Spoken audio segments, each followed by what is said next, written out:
Primero vamos a recoger las encuestas, por favor, si nos las entregan a Juan, pasamos a recogerlas.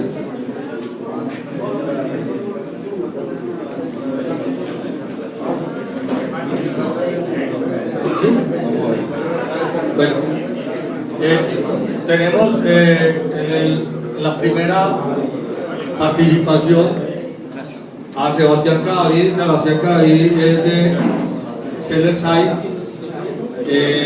Sebastián es técnico agropecuario del SENA y nos va a hablar de los resultados de la detección de ceros en base a unos trabajos que ellos han hecho, unas encuestas que han hecho en Antioquia, y las encuestas que ustedes tienen las vamos a socializar al final del taller en las horas de la tarde, para poder de alguna manera comparar cómo estamos nosotros en este tema versus lo que está en Antioquia. Entonces, muchas gracias. Va a tratar de hablar. Voy a tratar de hablar sin micrófono.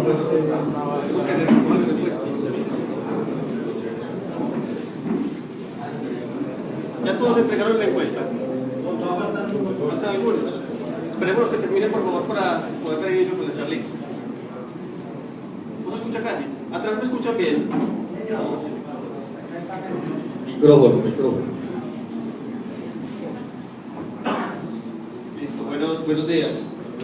Mi nombre es Sebastián Cadavid, yo hago parte del Departamento Técnico de Genética Selecta, y el trabajo mío consiste en ir de finca en finca donde nuestros clientes, atendiendo el tema de la inseminación, o sea, haciendo lo que llamamos un reentrenamiento, que es básicamente como un repaso de la técnica de inseminación y de la detección de calores en las fincas. Hemos encontrado con este trabajo muchas diferencias, entonces precisamente lo que les voy a presentar en esta charla son esas diferencias que hemos encontrado y cómo en realidad se debería manejar el tema. ¿Listo? ¿Quiénes faltan todavía por entregar la encuesta? Listo, voy a ir empezando entonces de una vez, ¿sí?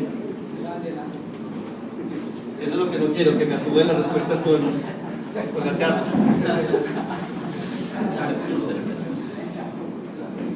Listo, señores, miren, algo que va muy relacionado con lo que mencionó la doctora ahorita, es que nosotros debemos estar con la mente muy abierta siempre a la capacitación y a ser muy hábiles para desarrollar determinados temas en las fincas. Muchas veces nos volvemos muy mecánicos para hacer las cosas, lo hacemos en modo automático y no caemos en cuenta de los errores que estamos cometiendo.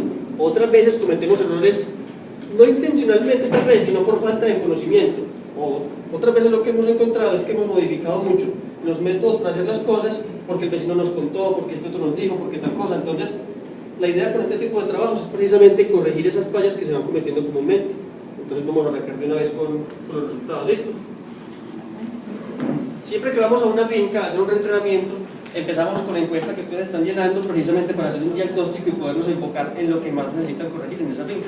Entonces esas preguntas son las que vamos a encontrar aquí. La primera pregunta que encontramos: ¿quién está encargado de la detección de celos en las fincas?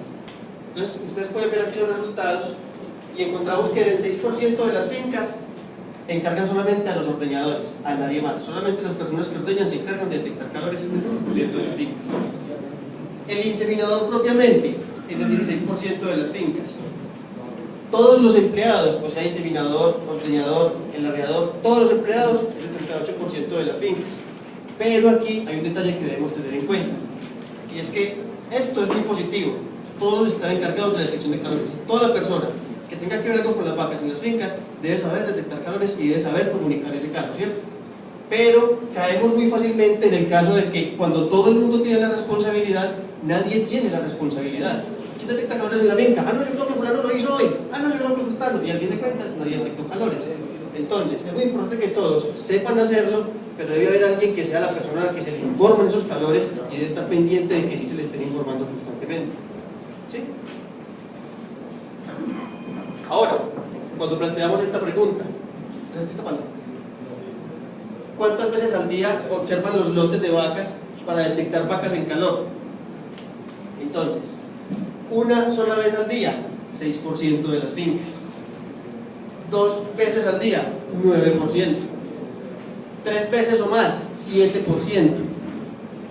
No hay un periodo específico, 78%. Entonces voy a preguntarles algo. De pronto en la encuesta que me respondan dieron esta respuesta, 3 veces o más, ¿sí?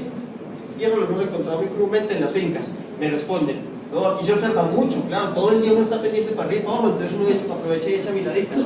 Pero esos no son periodos de observación de las vacas. Es muy diferente yo ir pasando por el potrero y alcanzar a ver de reojo algo, a yo sacar un ratico para ponerme a mirar el comportamiento de las vacas. Entonces, estos son los que realmente sacan el ratico. El resto, los que pasan por el potrero y echan ojitos así de reojo, son el 78%. O sea que en realidad la gran mayoría de las personas no están dedicando una buena observación al comportamiento de las vacas.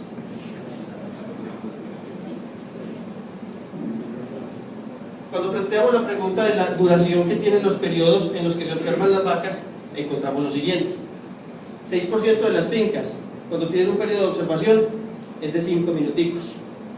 El 11%, 10 minuticos. El 5%, 20 minutos. El 78%, que es el mismo 78% en lo que no está determinado, no tienen un periodo de observación dedicado. O sea, no saben cuánto tiempo observan las vacas, simplemente cuando van pasando.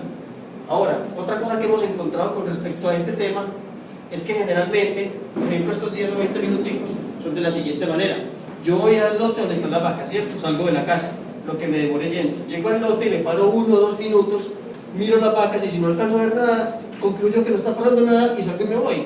Y mentiras, lo que hay que sacar es el ratito completo para mirar el comportamiento, porque la vaca no me va a mostrar apenas yo llegue al potrero, puede que muestre un ratico después.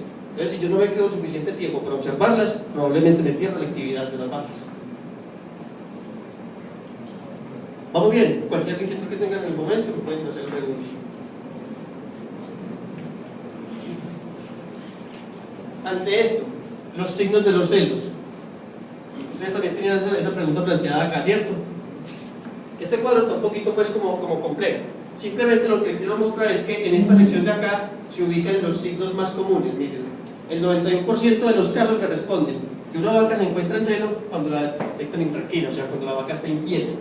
Entonces determinan que la vaca está en celo basados en este signo. Otros, el 89%, cuando la vaca intenta montar en sus compañeras. Cuando la vaca está orejeando, y ustedes han escuchado ese término, con las orejas erectas, orejeando, el 69%. Entonces estos son los 3 signos en los que más se basan para detectar calores de todo este montón. Son muchos los signos que muestran las vacas y sin embargo este grupito aquí son los que más contamos nosotros para detectar calores. Entonces con esto evidenciamos que lo que falta es observación.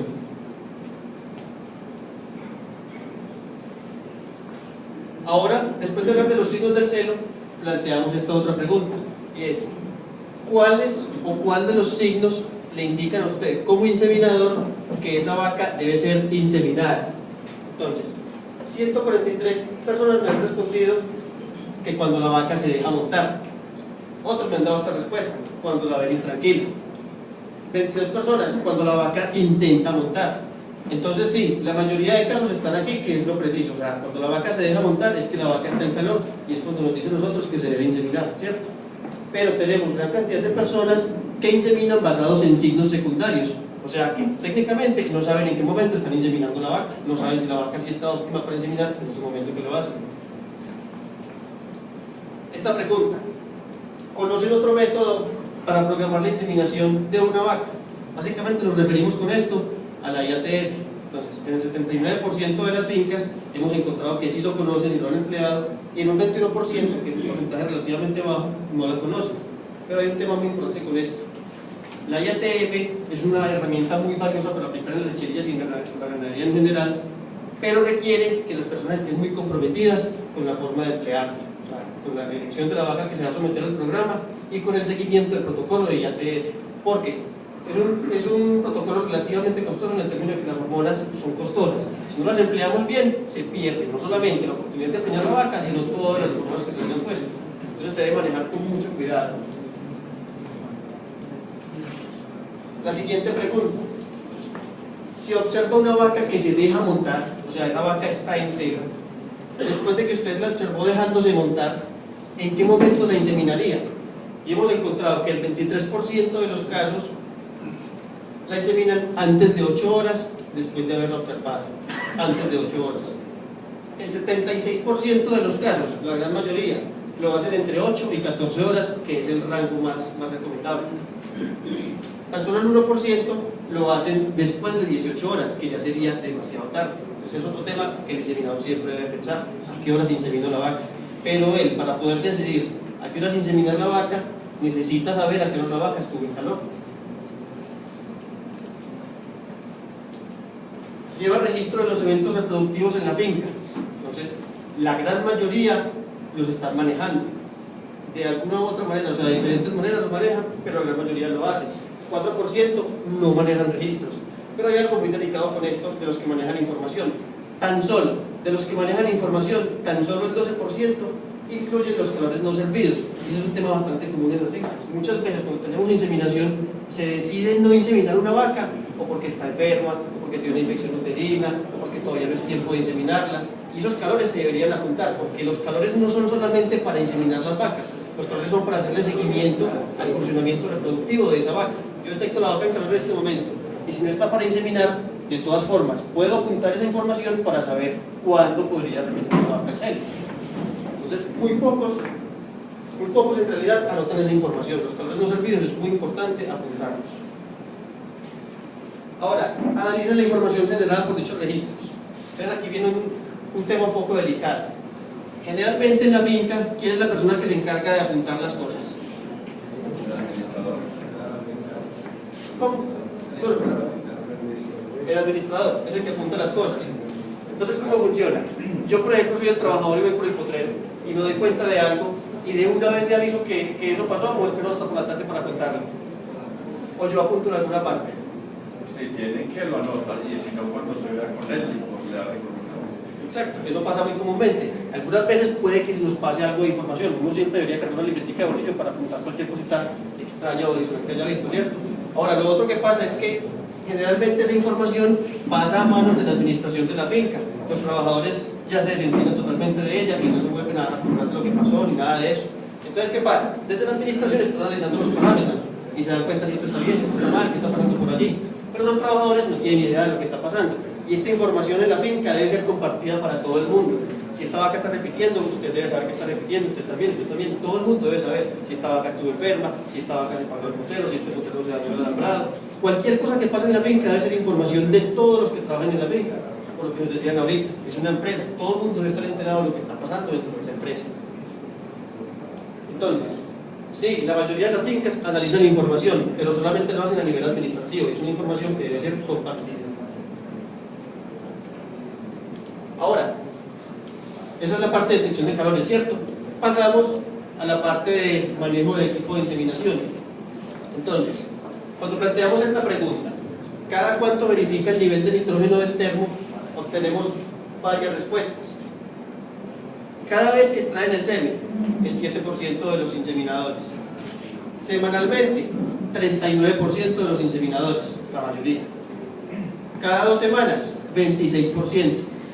Mensualmente, 14%. Y cada vez que les surten semen, otro 14%. Pero si ustedes hacen esa pregunta en sus fincas, van a encontrar más de una vez la siguiente respuesta. Por ahí, cada semana. Por ahí, cada 2 semanas. O sea, por ahí cuando me acuerdo. Y la medición del nitrógeno es muy importante porque el nitrógeno es la vida del semen que está aquí alojado. Dejar secar el termo es equivalente a dejar morir el toro de agua. Nos quedamos sin tener las vacas. Entonces, cuando uno hace la medición regularmente, logra saber si el termo está funcionando bien o en algún momento el termo está presentando algún deterioro antes de que se dañe, porque cuando se daña se lleva el semen con él.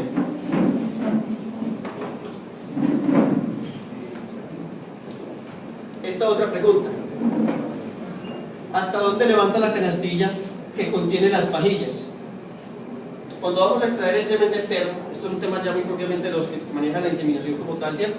Cuando vamos a extraer el semen del termo, hay que ser consciente de hasta qué punto sacamos la escalerilla para poder tomar la pajilla que necesitamos. ¿Qué hemos encontrado? El 4% de los casos nos responden que la sacan por fuera de la boca del termo, o sea, más o menos a este nivel de acá. El 89% la sacan hasta el borde del cuello del termo, o sea, hasta aquí, hasta todo este borde. El 7% lo sacan hasta la línea de escarcha, o sea, hasta aquí. El lugar ideal para sacar el semen, para tomar una pajilla, es la línea de escarcha. Y tan solo el 7% de los inseminadores lo hacen. Entonces es que es un tema bastante delicado. ¿Por qué razón? porque el semen que está aquí alojado requiere una temperatura muy estable, tanto en la congelación